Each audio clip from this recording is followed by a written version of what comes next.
If you work in Catholic ministry, you know that the mission matters, but some weeks it feels like the work itself gets in the way. Well, we're here to help you reclaim time for discipleship. This is the Catholic Ministry Professionals Podcast. I'm John Kahns, and today I have a special guest, Jen Steffensmeier. Welcome to the podcast. Yeah, thanks for having me, John. Absolutely. So, Jen, we go back a little bit. I know you as the person who left really large shoes for me to fill at a Catholic school that we both had the good graces to work at as Catholic ministers.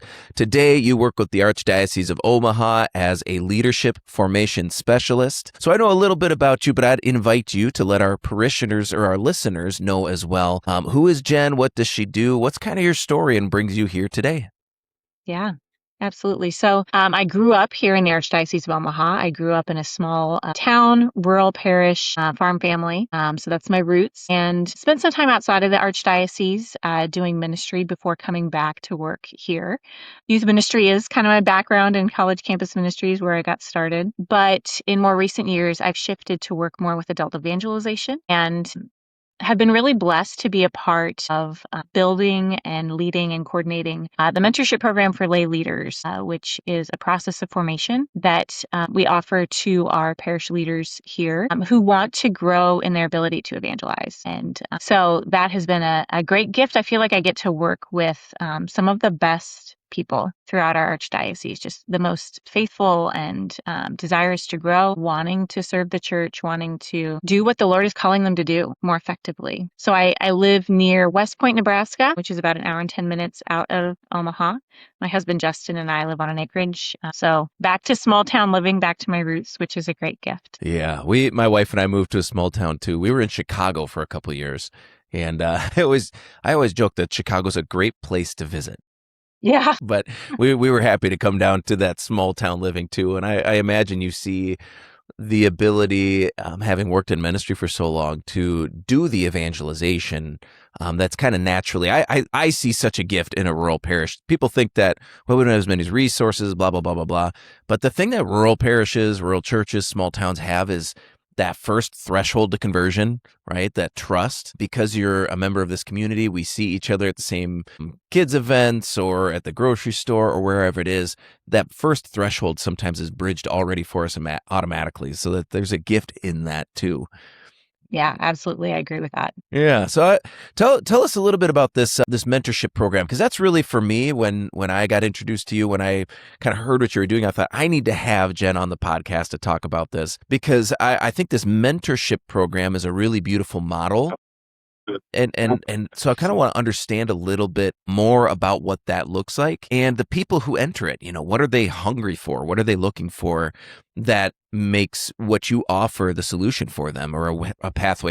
Yeah. So the mentorship program for lay leaders, like I said, originated 2018 was the first year that we started. It's a 2-year process of formation. So we run along the school year calendar, meet during the school year and then take a break over the summers, but almost a full 2 years. And the people that were really our target audience, I guess I would say, that we're really trying to serve are people that we would say are probably missionary disciples already, from the standpoint that they want to evangelize. They want to learn how to share their faith more effectively. So typically they're very faithful parishioners already actively involved in the life of the parish in some capacity, even if it's just, Eucharistic minister or a lector or something like that. But many of them do already contribute to ministries like youth ministry, or they're leading a small group or things like that. And typically what I see when we do interviews with them, because there's an interview process kind of on the front end, we say it's a mutual discernment. We want to make sure that it's a good fit for where they're at in their journey,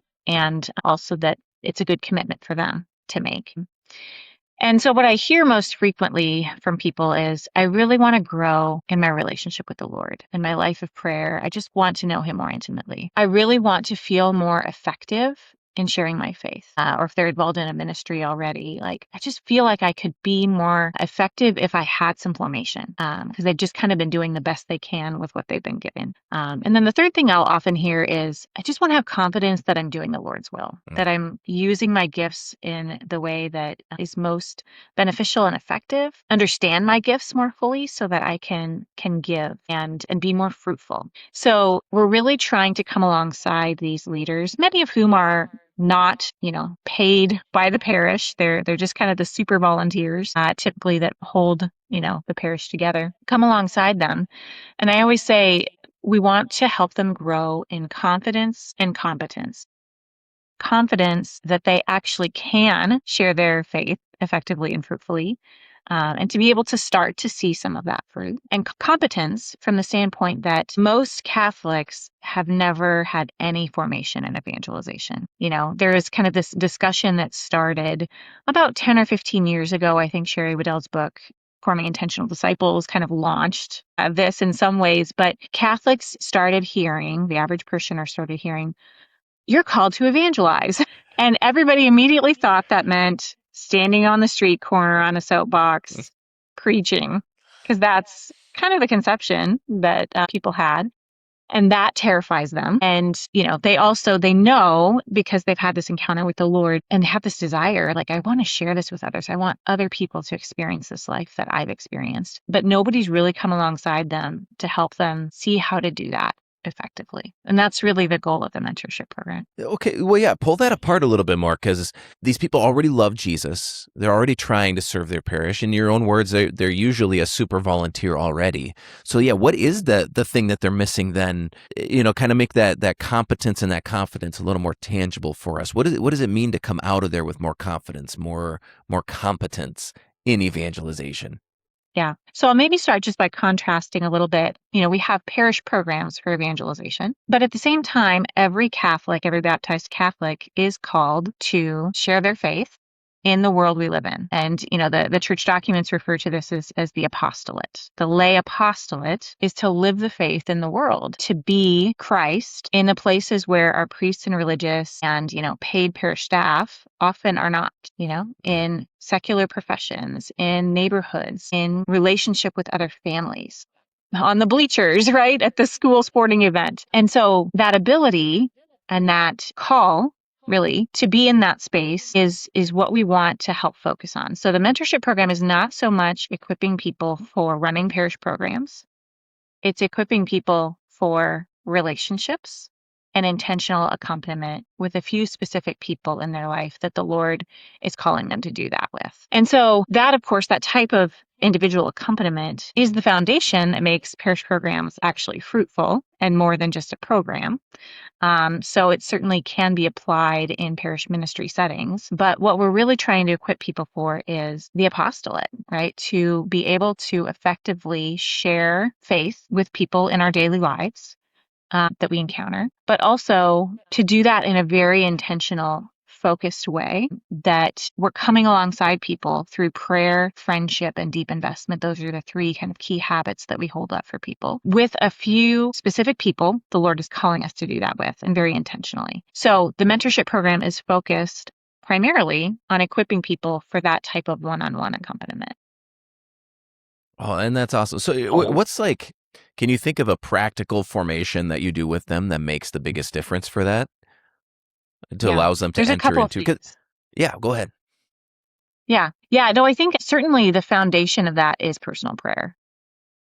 Hmm. And, those three key habits that we teach, when we say prayer, we mean something very specific by that. And that's the heart to heart conversation with God and carving out intentional time for that every day. My experience, and this might be yours too, is most Catholics have received very little formation in prayer.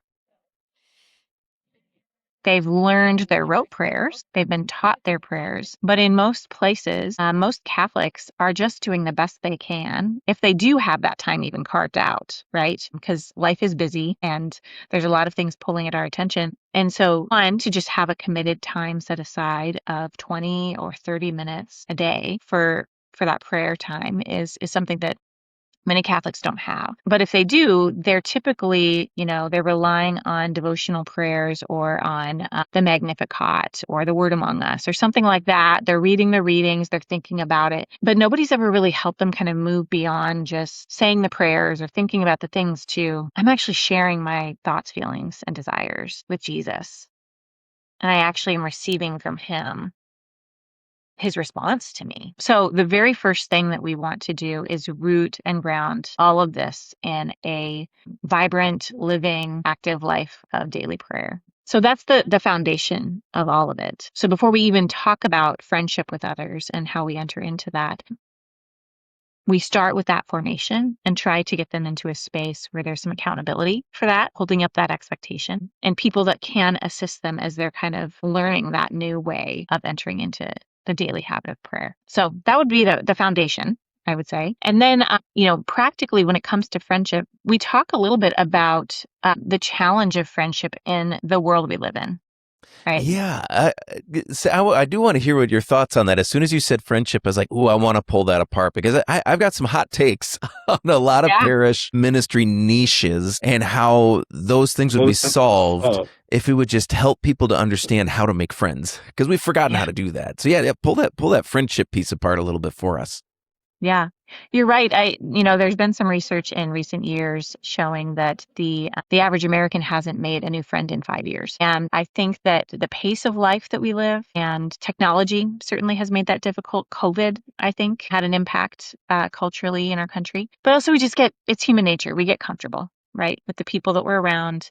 And it can be hard to step out of our comfort zone. And many of us have people in our lives that we would say, we're acquaintances with, but how deep does that really go, right? And so when we talk about friendship, what we mean is shared life together, right? With the goal of, the other person's greatest good in mind, which ultimately is eternal life and, the love of the Lord, receiving the love of the Lord. But friendship requires shared life. It requires actually devoting time and energy to getting to know someone and initiating and making an invitation to spend more time together. And that doesn't just happen without us actually making an effort. Even if it is just, when I'm at my kid's sporting event, I'm going to choose to get up and go sit next to somebody new. And get to know them better, right? Or it might mean I need to sacrifice some of my own time that I might spend elsewhere to initiating, a friendship with someone through inviting them to coffee and then doing it again, right? Hmm. Inviting someone into a small group and continuing to do that consistently. So friendship it really requires a giving of myself and some sacrifice on my part to invest time and energy and effort with another person. That sacrifice is a real place of spiritual warfare, I feel like, too. I mean, there's a reality here that it's super simple on the outside, but what goes on the inside is tough, because my wife and I do feel like we've landed in our community to build community. And I'm like, I would have been a really good caveman. I love just like hunkering down with my people on my couch and just like chilling, right?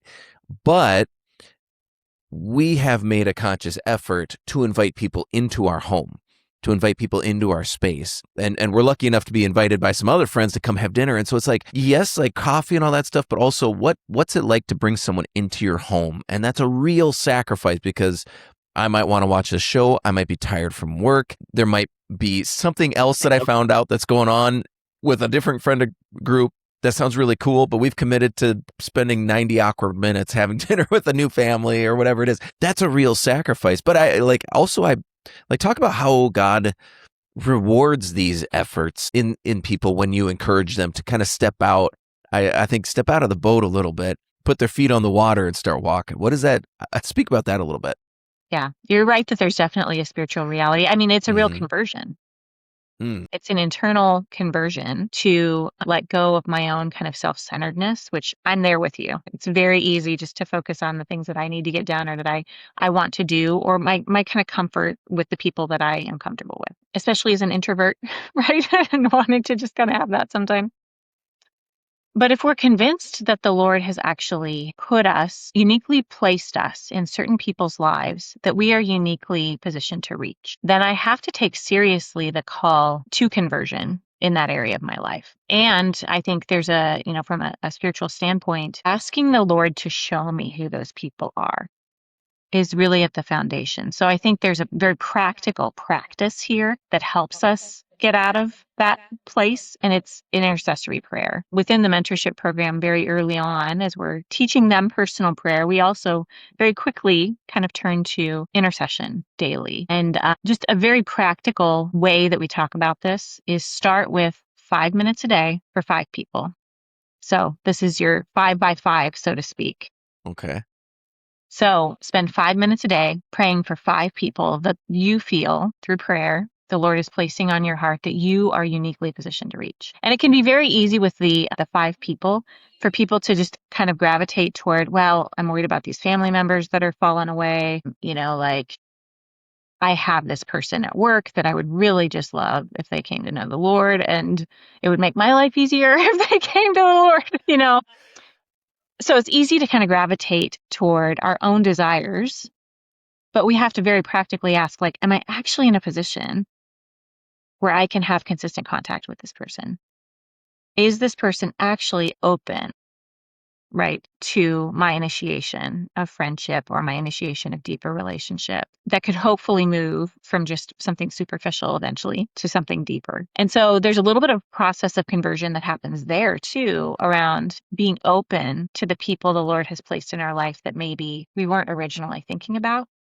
And typically what happens over the months of people actually making this a daily consistent habit is the Lord does make it very clear. There's, typically 1 or 2 or 3 people, right? Maybe there's more, but I think for most people, their capacity to walk with, the number of people that they actually can realistically do this with is a smaller number. And so that really helps to narrow in on, who has the Lord placed in my life that if I'm not actually reaching out to them and having this conversation, maybe nobody else is going to. I can also see in that a little bit of this is why it's important to start with prayer, right? In particular, for me, like scripture seems like a really concrete place because when you're discerning who to invite or who to reach out to, or who's going to be a part of this, who you're going to pray for, who's God calling me to, versus that person annoys me and I want to change them. You're listening for the Lord's voice. And so that's why it's so important to start with prayer, so that when you go to discernment about this, you're already familiar with the voice of God and how he speaks to you. That's what I'm trying to say is that in that discernment, if you're already familiar with his voice and how he speaks, it's I don't know if easier is the right word, but it's more tangible when it comes to, Lord, what do you want me to do here? Who are you calling me to maybe invite into a deeper relationship? Yeah. And Jesus, of course, is the best model of this for us. When we talk about these 3 key habits, we really look to his example of how he invests in the 12. And, he has certainly a deeper investment in Peter, James, and John, and then all of the 12. But he starts with prayer, right? How does he call the 12? He goes and he prays, and then he comes down from the mountain and he calls them. And so we can't expect that it's going to be any different for us. If Jesus had to pray about who he was actually going to invest his life in and who his disciples were going to be, we have to start there too. Mm-hmm. So I do want to turn a little bit back towards evangelization itself, because there's some practical skills that help ordinary Catholics feel prepared to evangelize. Because yes, maybe you're accompanying someone, like Jesus calling the 12, you're asking someone to come into a deeper relationship. But also there's moments where you're in the grocery line and you can see the person behind you's crying. And I've got those moments where there's times where I've responded to that. There's other times where I've been like, I'm just going to put my blinders on today, and is that a real moment to evangelize? Is that just me reading too much into a moment? Kind of talk about some of that practical stuff that you walk through with people. Yeah. So I think that there is a lot that can be gained for the average Catholic to understand the general journey of the spiritual life and the process of evangelization that the church lays out for us. And just very practically, we've really benefited from the thresholds of conversion that Sherry Waddell has articulated. Focus, the college ministry, also has their discipleship roadmap. So we've kind of put together a mishmash of these two resources that we call the thresholds of conversion and discipleship. So one, just helping people have an understanding that people are in different places in their spiritual journey. And we know this kind of intuitively, but we often don't have language for it and a framework that can help guide us when we're getting into conversations with people. So helping people understand that there's a journey that takes place up until the moment that a decision is made to really commit my entire life to the Lord, and to be his disciple, that intentional decision to do that. So if someone hasn't gotten to that point yet, where they would say, yes, I'm a disciple of Jesus, I'm committing my life to him, and it looks, very practical in all of these different ways. If people aren't in that place yet, helping our parish leaders, our parish people understand how to kind of gauge that, right? How do you ask questions and listen in a way that would help you identify where someone is in that journey? If someone already is a disciple, great. There's still a journey, right? And that will still involve questions and listening to really help someone, or to get a sense of where someone is at, so that we can know how we can better come alongside them. So understanding that journey is a key piece of it. Learning to ask good questions and listening. So we talk about, most people, before you ever start asking serious spiritual questions or questions that are deeper, you've got to warm up, right, to that. And so how do we actually just build that friendship through questions and listening, which I think, people know that intuitively, but sometimes just making it really explicit, like, hey, if you're hoping to get to know somebody, if you're hoping to get to the point where you can have spiritual conversations, you need to do way more listening and way more question asking than talking and teaching, right? Yeah, there's a lot of there's a lot of wisdom just in that, like just that slow ramp up to better topics. That I was on a bus going to help lead a retreat, and there was another youth minister on the bus with me, and we knew of each other, but this was the first time we were like sitting next to each other having like an in-depth conversation. He's like, "Oh, hey John, how's it going?" And we blah blah blah blah, and he goes, "So how's your struggle with purity going?" And I was like, "Whoa." Whoa, gotta get a handful of questions in there before we just dive right in there. And so yeah, there's And that's a even, lot of need. yeah, that's even with someone who's a committed Catholic, right? Yeah, absolutely. I'm in the battle zone. Like, don't get me wrong, I don't know you like that. So Yeah. I think that is just something too. Is just a really like that in itself is such a good framework, because you don't start in with "Oh, nice to meet you. So what do you think about the excommunication of SSPX?" Well, let's take a breather here. Let's, take a moment to kind of ramp up and get to know each other. That's what small talk's for. Right. Yeah. And I think that, for most people, that experience, I mean, it does just lay the foundation to be able to have deeper conversation. And you're never going to get to that point if you don't actually just attend to our human needs, right? There's a certain degree of just human formation that has to happen, for people to be able to do that. Now, the people that come into the mentorship program, I would say, generally have some of that already, but we're just kind of fine tuning it a little bit. Yeah, and it helps that person on the receiving end to know that they're not just a project. Right. They're someone that who matters, that you're actually invested in, that you're not just trying to you're not trying to check another one off, a soul for the kingdom that I won. This is going to look good when I get there. Yeah. And I think that is something that's really important. I'm glad you brought that up, because I was thinking that as well. Sometimes people in the mentorship program wrestle a little bit with the level of intentionality that we're asking them to practice, because you actually, we ask them at a certain point to kind of put on paper, right? Who are the people that the Lord is calling you to walk with, and what are you going to do to try to deepen that friendship? Now, it doesn't always go that way, right? But if we also don't have some intentionality and planning, it's probably not going to happen. At the same time, we want to make sure that we aren't approaching people as if they are a project, right? We want them to know the love of the Lord. We need to be intentional about that, but our hearts definitely need to be in that place where we're just caring for the person in front of us, and we're trying to be open and inviting the Holy Spirit, right, to open up the conversation in a way that could lead to a deeper relationship between the two of us, but also with the Lord.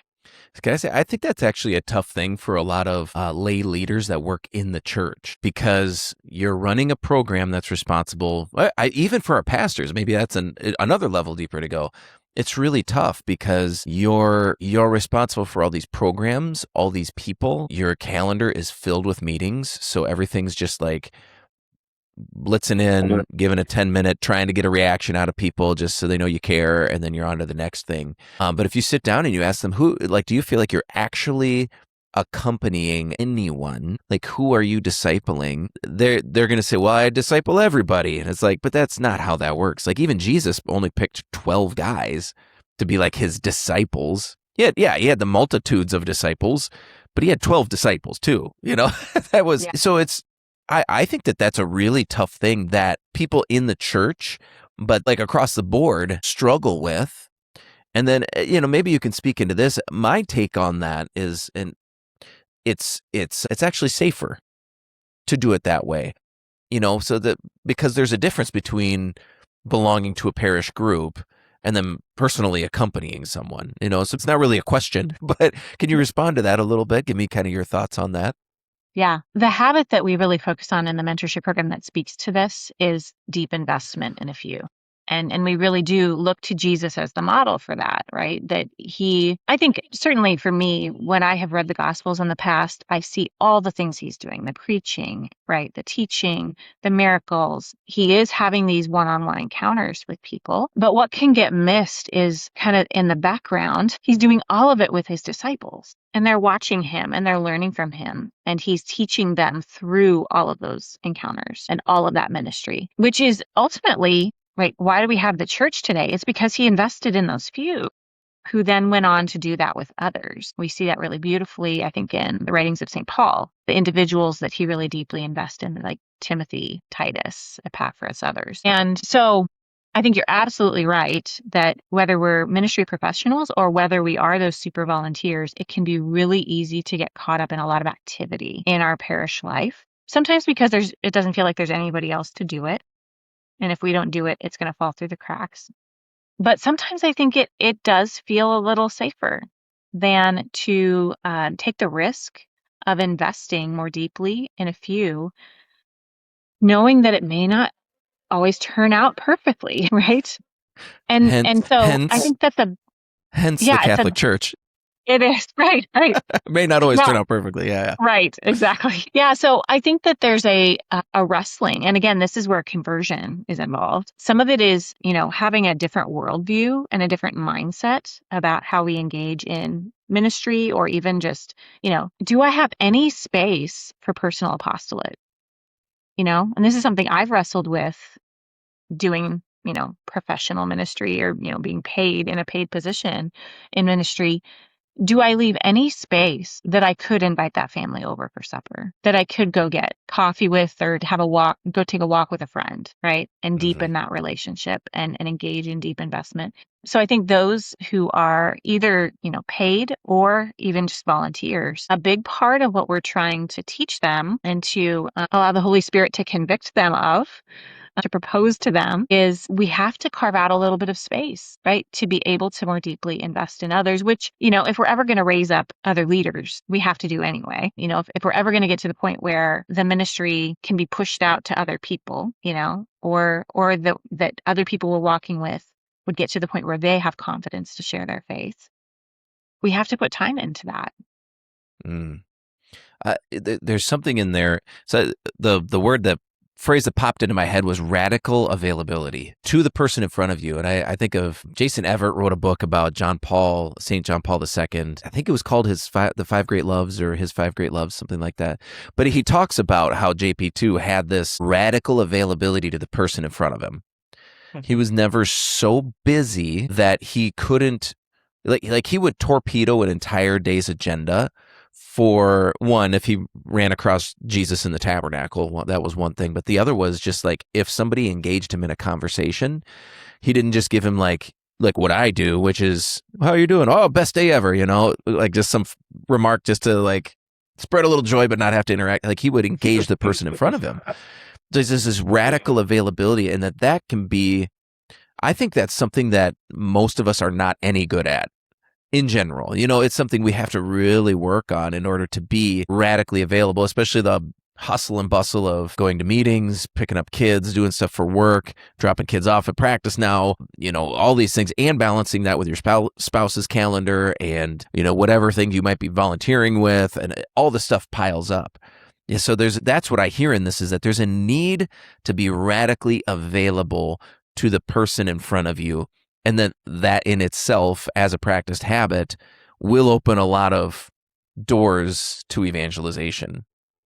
I agree with that. Yeah. And I think very practically, the practice of intercessory prayer, I know for me personally, puts me in an interior disposition for that. If I'm actually asking the Lord to show me, right, who he's bringing into my path that I'm called to walk with, I'm just far more aware of those opportunities. But also practically, there's a little bit, I think, of just a human element of, have I packed my day so full? Have I said yes to so many things that fill my time that I'm not interiorly disposed, just on a personal level, to that kind of availability?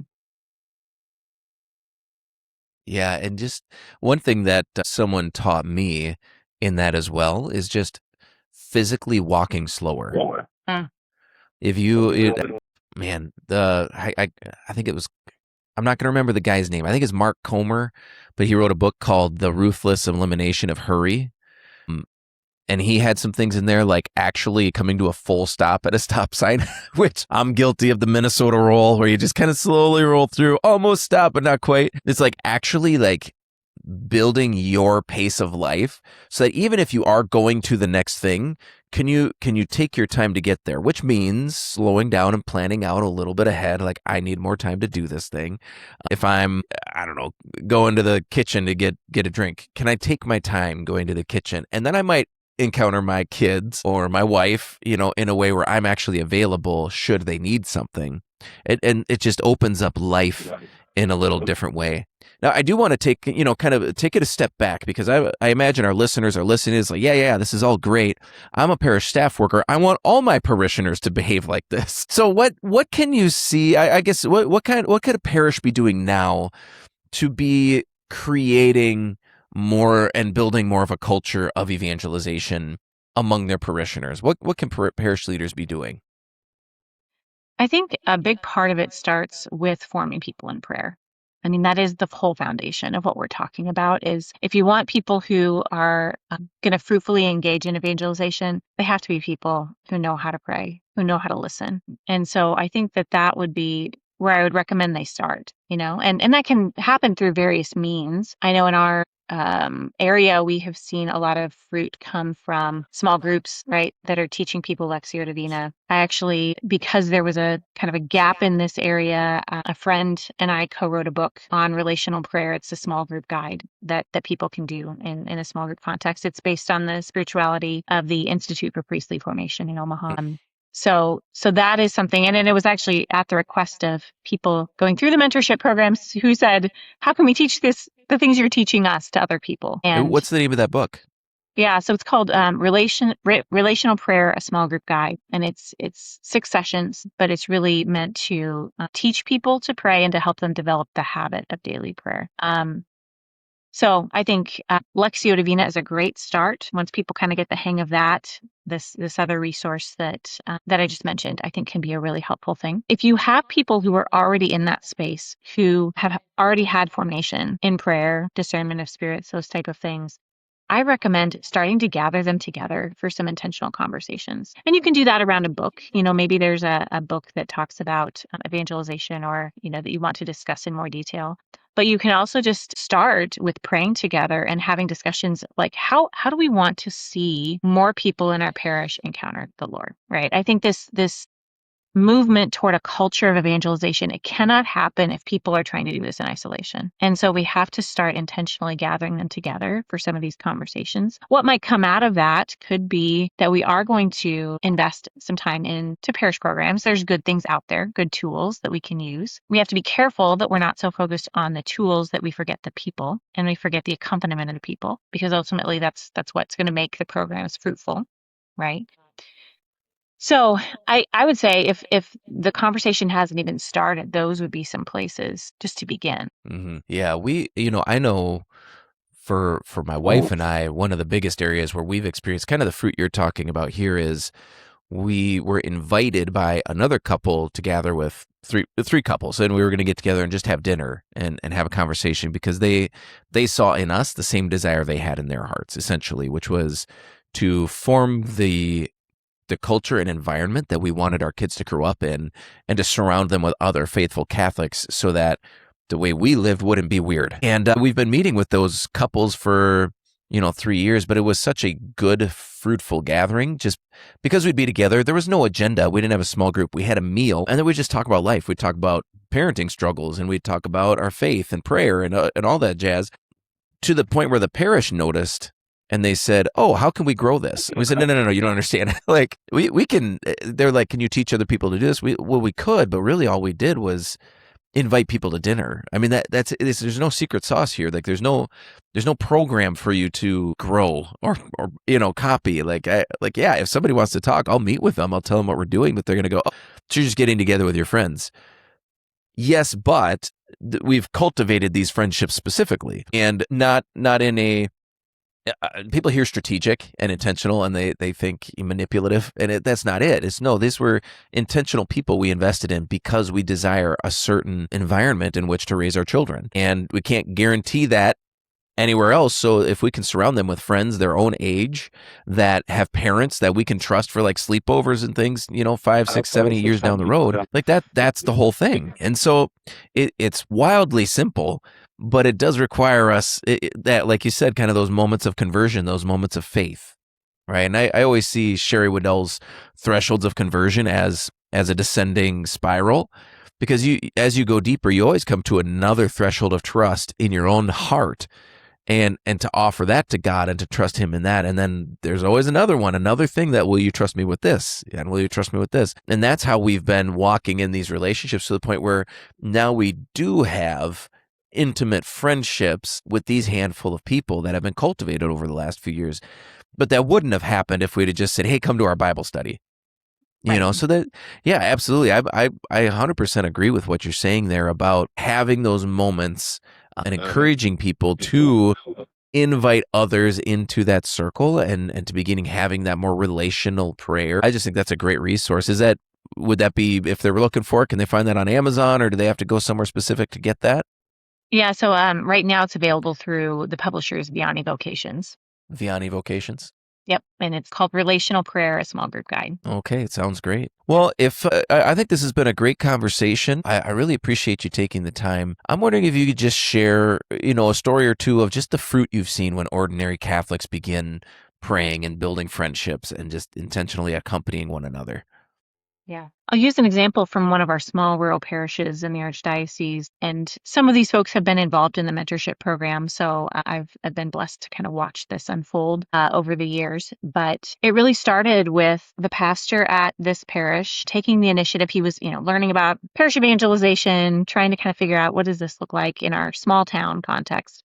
And he helped some of his leaders start setting up some small groups. And they were very simple. It was just, we're going to get together in the evening, we're going to have a meal together, and then we're going to go through this resource. They were using Catholic Christian Outreach's Discovery series, or their Discovery resource.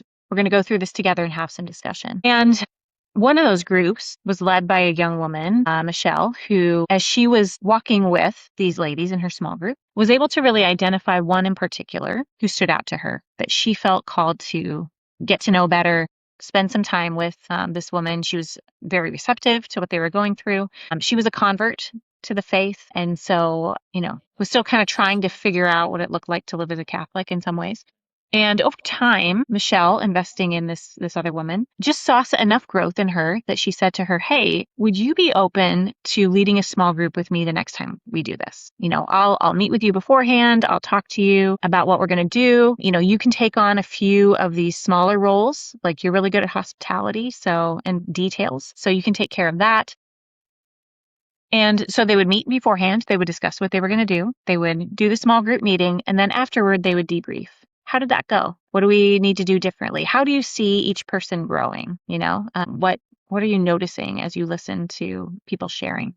And that just kind of led to this place where, the other woman, Kendra, had grown enough in her ability to assist with the small group. The next time around, Michelle said to her, "How would you feel about doing your own small group? What would it look like if you were to invite some people? Are there some people that you could see you could invite into a small group that you would feel comfortable with, and that you could maybe do the same thing that we've been doing here?" And Kendra said, "Well, yeah, I can think of this person and this person and this person." And so she did. She invited them into a small group. And what has kind of grown from this initiative that started with one person is that another person was equipped to share their faith. And then some of the people that she has walked with are now doing the same with others. So there's been this just movement of growth over time when one person is intentional about investing in another person, and that person goes on to do the same with somebody else. There's now this whole group of women who have been touched by these small groups in this town who are equipped with that confidence, right, to be able to do this, who are able to walk with others and help them to do the same. So it's been really beautiful to watch that transformation among these young moms in this small town. That's beautiful. It makes me think it's actually good for my heart to hear that, because we all work in the vineyard and we all wonder if we're bearing the fruit that we desire to, right? One of my big encouragements in my heart specifically is so much for our pastors, because I've been so lucky to work with so many of them, but I've also seen how lonely that life can feel when you're in charge of all these people and you feel like you're supposed to be equally available to all of them. But then sometimes there's like, I think one of the tricks of the devil is, because I'm supposed to be equal to all, I invest in no one, or I give myself over to no one. Right, kind of a thing. And so there's a loneliness that kind of comes with that. And my invitation to them, my encouragement is always like, look, you don't have to change everything about your parish, but for your own like heart and your soul, like find another man in the parish and invite them into friendship. Invite them into friendship. Like start there, because you will be amazed at how you will be revived and refreshed by having the real conversations that you desire to have with someone, to disciple someone, to grow, and just like what comes from that is just so life-giving. Like just to have that happen. And just imagine some man going home to his wife and saying, "I think Father wants to be my friend."